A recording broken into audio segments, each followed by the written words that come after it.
According to the Bible, God said unto Noah, "Make thee an ark. Behold, I do bring a flood of waters upon the earth." No written word has survived as much skepticism as the story of Noah's Ark. A century ago, scholars dismissed it as a quaint old legend. Then, evidence of its authenticity began to appear. In 1870, a young British clerk found an ancient account of Noah.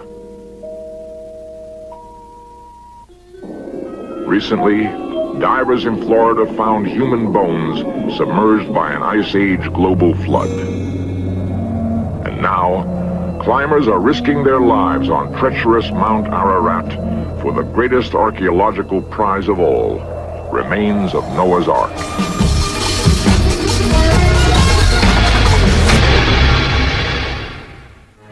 A few feet of snow, a few days of rain can destroy a city. In Johnstown, Pennsylvania, after only 2 days of rain, the river rose 46 feet. 25 people were killed. When rivers burst their banks or tidal waves sweep onto land, the death toll can be staggering.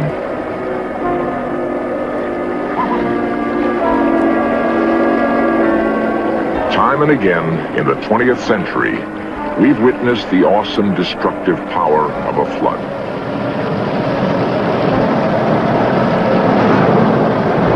The greatest legend of all is the flood. The story of Noah has been told in many fanciful ways.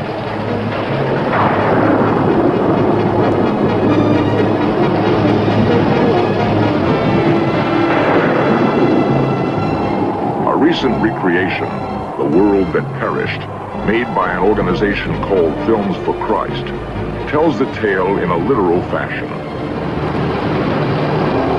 According to this recreation, Noah's Ark was 450 feet long. Such an enormous barge could contain enough animals to repopulate the earth. The Bible says Noah took 7 of every clean animal aboard.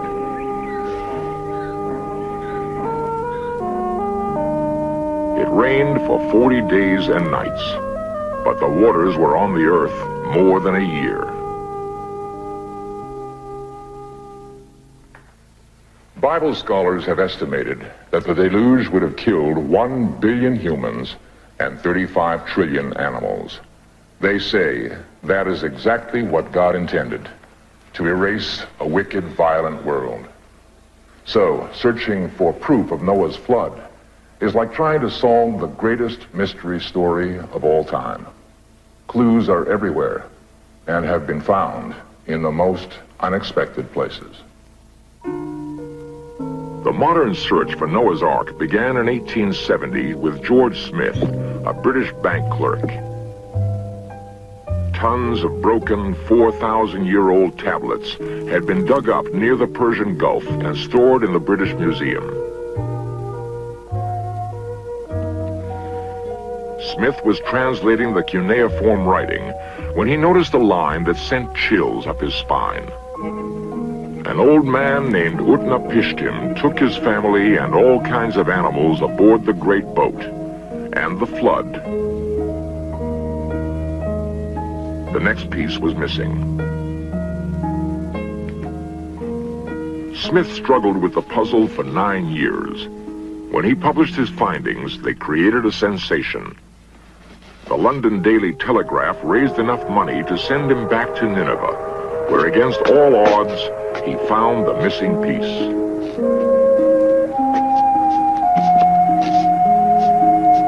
The details were so exact, it seemed to confirm that Utnapishtim was just another name for Noah. It told of sending forth a dove, then a raven, to test for dry land, and the great boat landing on a mountain. The Bible says, "And the ark rested upon the mountains of Ararat." For more than 2,000 years, mountain climbers have told of a huge ancient boat hidden in the glaciers of a mountain called Ararat near the Russian-Turkish border, and now surrounded by top-secret missile sites.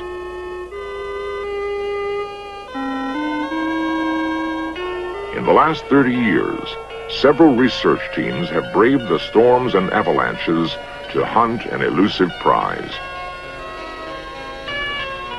Many people thought this picture caught a glimpse of Noah's Ark, but it turned out to be just a boulder. Some observers have seen the Ark in a tiny blip on this satellite photo, but an active imagination can see many things. In 1969, members of the Search Foundation climbed Ararat with modern equipment.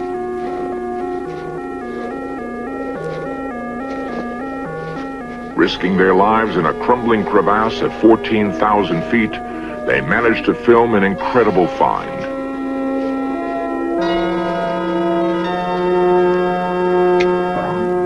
Beams of hand-hewn wood were discovered. A piece of Noah's Ark would be the greatest archaeological find of all time and would discredit the theory of evolution. Hoping to date the wood to 5,000 years ago, the Search Foundation sent samples to Rainer Berger, professor of geophysics at UCLA and a world leader in radiocarbon dating. It consists of oak wood that is very dark. It looks like it has been exposed to lots of water or meltwater. And obviously it must have been brought onto Mount Ararat because it's way above the timberline where that piece was found. These reports of wood being 5,000 years old from Mount Ararat, I think, are erroneous. A number of my colleagues and I have separately dated separate pieces of wood from there and found it to originate from around AD 700 to 900, in other words, the Middle Ages. Although some scientists challenge the validity of radiocarbon dating, the presence of the Ark on Ararat has not been confirmed. There is, however, overwhelming evidence for the flood. 19th century scientists delighted in poking holes in the story of Noah. For a time, the theory of evolution seemed to sink the Ark for good. Many 20th century scientists, however, have come to believe in the story of Noah and the Genesis flood. Chief among them is Dr. Henry Morris, an expert in geology and the flow of water. We have in our Creation Research Society, for example, at least 600 scientists, and then there are thousands of others who are scientists, that is, they're trained, qualified scientists in different fields of science. Some of them geologists, some of them biologists, chemists, and so on. The whole range of science represented. And these men all do believe in the worldwide flood, as well as a special creation. So there's a real revival of interest in what we might call biblical creationism and catastrophism today among many scientists. It's still a minority, but it's a significant minority. There were two main causes of the flood, we believe. One is that there were great subterranean pressurized reservoirs under the Earth's surface. These erupted, bringing with them tremendous quantities of volcanic materials, magmas, as well as water, steam, and so on.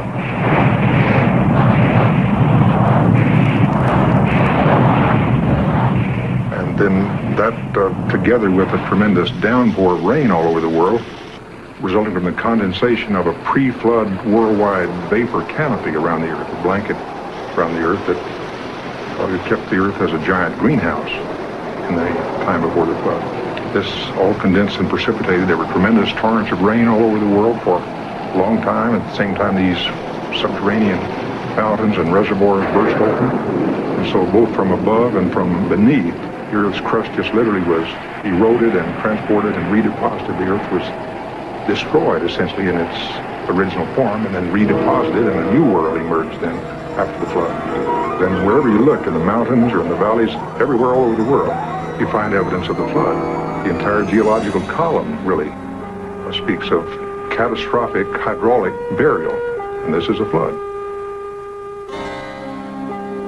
Henry Morris founded the Institute for Creation Research at San Diego, California, where those scientists who call themselves creationists are gathering data in support of a worldwide flood.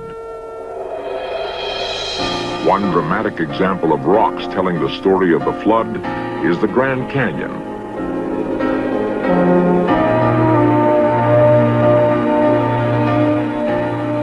Not only here, but all over the earth, sedimentary rocks are found in great thicknesses. Since there is no worldwide time gap or unconformity recorded in these sediments, Morris reasons they must have been deposited by a single worldwide event, the flood. This took about a year. Canyons were then quickly carved in the soft sediments as the floodwaters receded. The present Colorado River just simply does not have enough energy in it. There's not enough energy in the dynamics of the water to cut that canyon even in 1 trillion years. In other words, the only way that you could have that canyon would be for there to have been soft sediments, tremendously greater quantities of water than now flow through the river, then cut down rather rapidly, maybe starting with giant opening, maybe sort of giant mud cracks or something in these uplifted flood sediments. So the whole Colorado Plateau area and the canyons going through it really speak of catastrophism, not of uniformitarianism.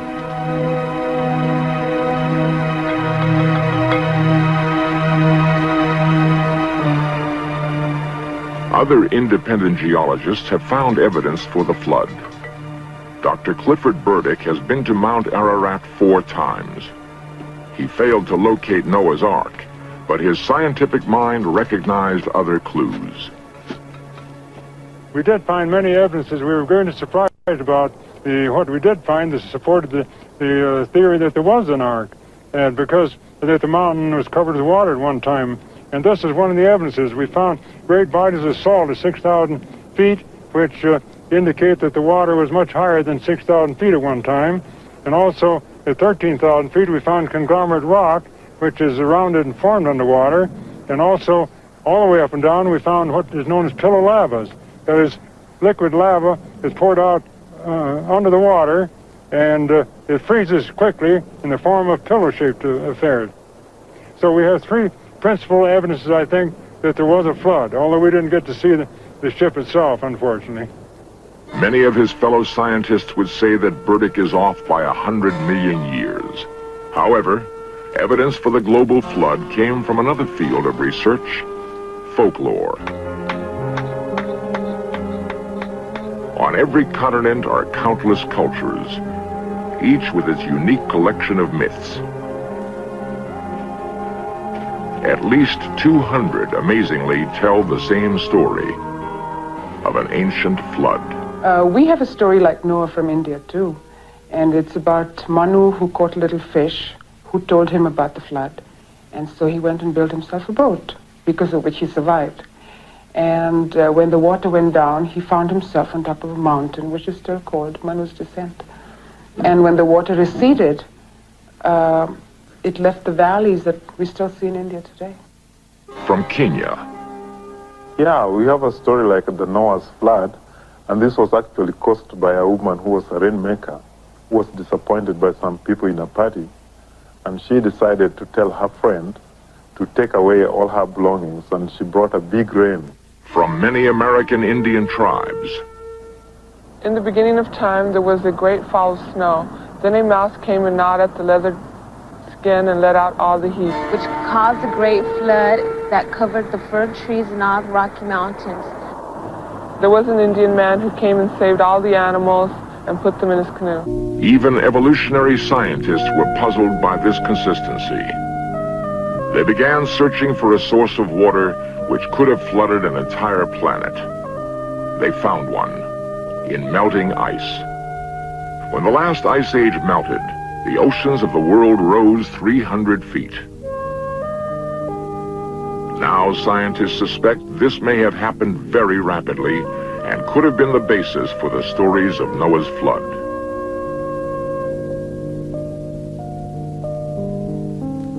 Cesare Emiliani, professor of geology at the University of Miami, was investigating ancient tide marks and made a surprising discovery about the effect on North America of melting polar ice. At a certain point in time, when this ice cap had thinned out considerably, seemed to have collapsed and produced this flood down the Mississippi Valley, and elsewhere there were also floods in the west and so on, in fact giant floods in the west. Research vessels sent Emiliani samples collected from the bottom of the Gulf of Mexico. A heavy probe punches out long cylinders of mud. By measuring oxygen isotopes in this mud, Emiliani found that almost 12,000 years ago, fresh, cold meltwater suddenly flooded across North America into the Gulf.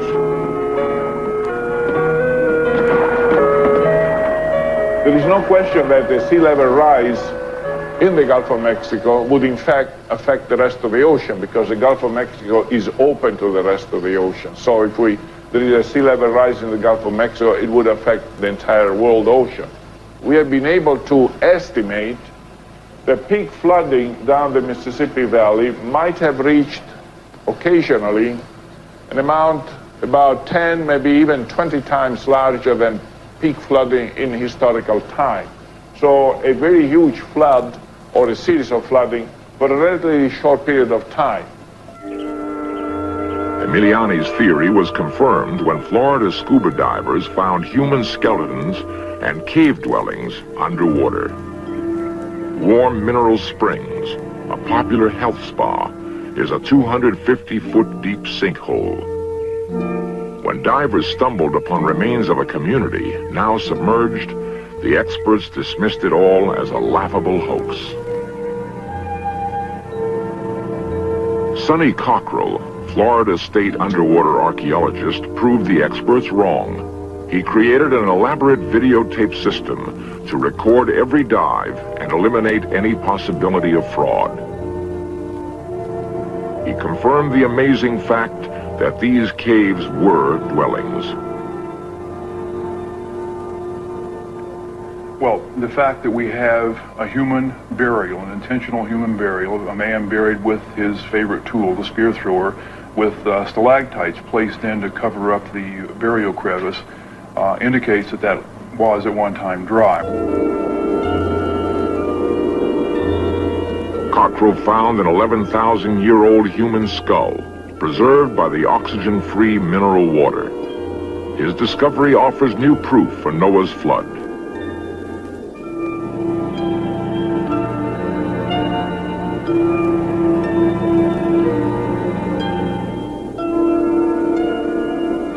Is it possible this Indian was a victim of that flood, or a witness to rising oceans at the end of the Ice Age?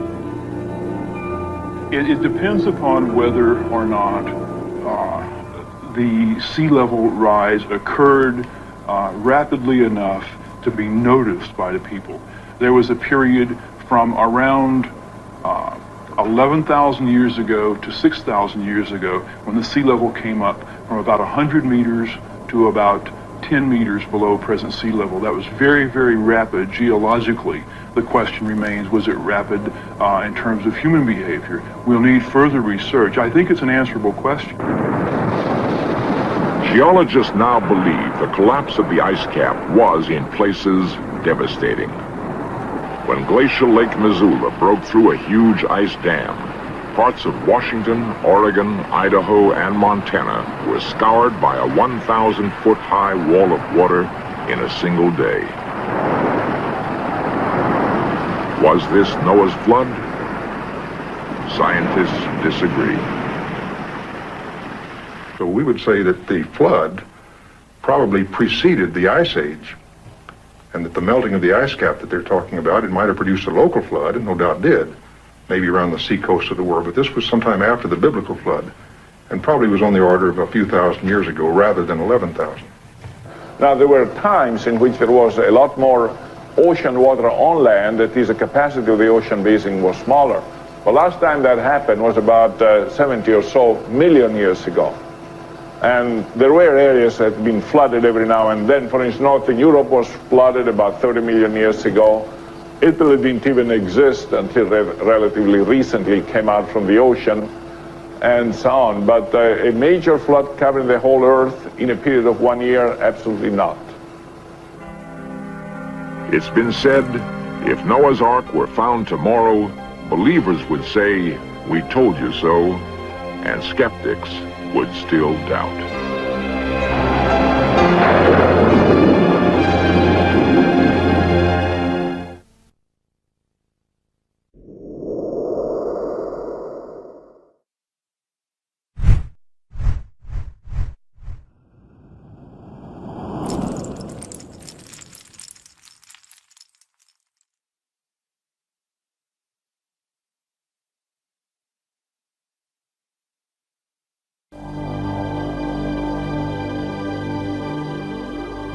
Sunrise at Mount Sinai. The mountain long thought to be the place where Moses received the Ten Commandments. Thousands of tourists come here each year, making the pilgrimage to the site of that great biblical event. Have they all been coming to the wrong place?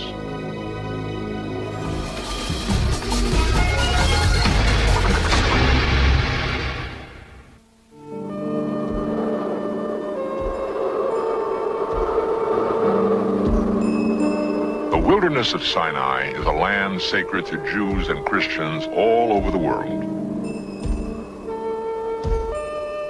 According to the Bible, Moses received the Ten Commandments somewhere in the Sinai more than 3,000 years ago. A barren peninsula, ironically, it has long been one of the most strategic spots on Earth. The Sinai is the land bridge between Asia and Africa. Alexander the Great crossed it with his army in 7 days. Roman Emperor Titus took only 5. Modern armor rolls over it in a few hours. It has been fought over more than any other place in history.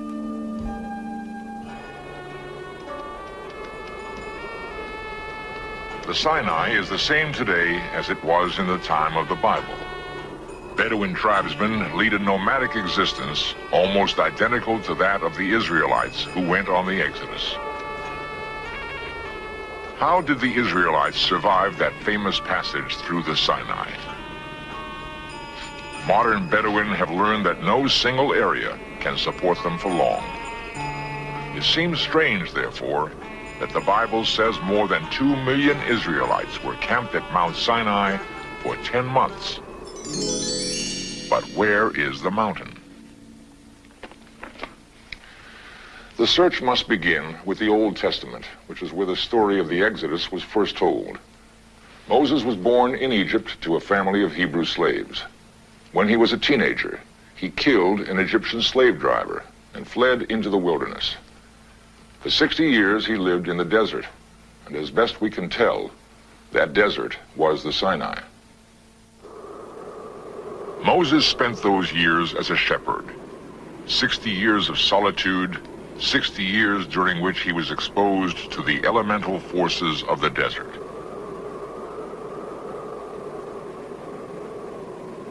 The Bible itself describes the time when Moses first arrived at Mount Sinai.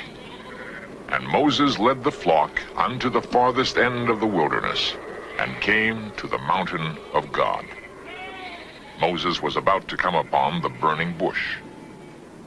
A biblical legend says that he was looking for a stray from his flock on the holy mountain. His compassion for the young animal apparently convinced the Lord to speak. Draw not hither, put off thy shoes from thy feet, for the place whereon thou standest is holy ground.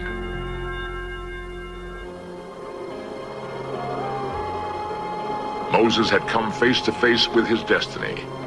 He was to return to Egypt, the place where he was born.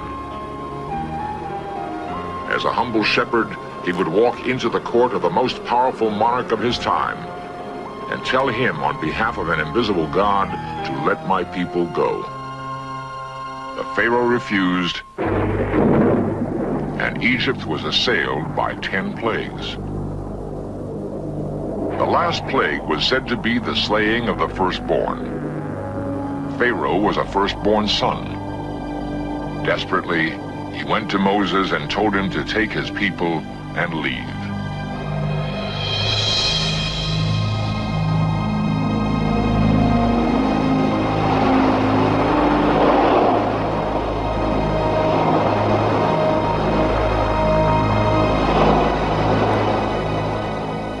Bible tells us that 3 months later, the Israelites arrived at Mount Sinai. Moses was called to the mountain to receive the 10 Commandments.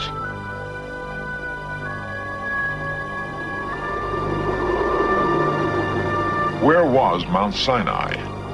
No organized effort was made. No one tried to find it until 1,500 years had passed. By then, the earliest Chinese dynasties had been founded, Rome had risen to power, and Christ had lived and died. Soon after his death, the era of Christian pilgrimage began. Even though more than a millennium had passed since the time of the Exodus, some of those early pilgrims tried to identify Mount Sinai. One particular mountain in the southern Sinai attracted a great deal of attention. It was Jebel Musa, which is Arabic for the Mountain of Moses. 300 years after Christ was born, the monastery of Santa Caterina was founded on the slopes of Jebel Musa. Early Christian pilgrims believed this was the site of the burning bush. Local legend says it's still growing in the monastery courtyard. The first structure in Santa Caterina was the Church of Transfiguration. It was built in the 4th century by Helena, a woman who had devoted her life to identifying locations in the Bible. Helena agreed with Jebel Musa's designation as Mount Sinai. We don't know why. Thus, in the earliest centuries of Christian history, a speculative theory was accepted as an established fact.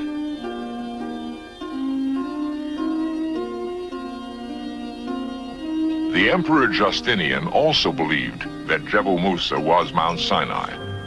In the 6th century, he added the monastery walls to protect the monks from invading Turks and Muslims. Until just a few years ago, these lifts were the only way in or out. They were raised and lowered from inside the monastery.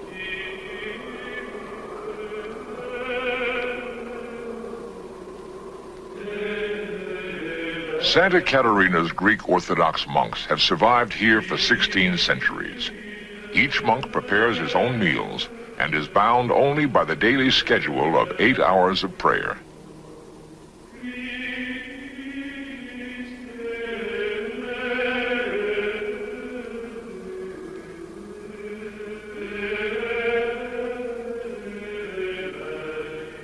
The spiritual lives that are led in Santa Caterina end in the House of Bones.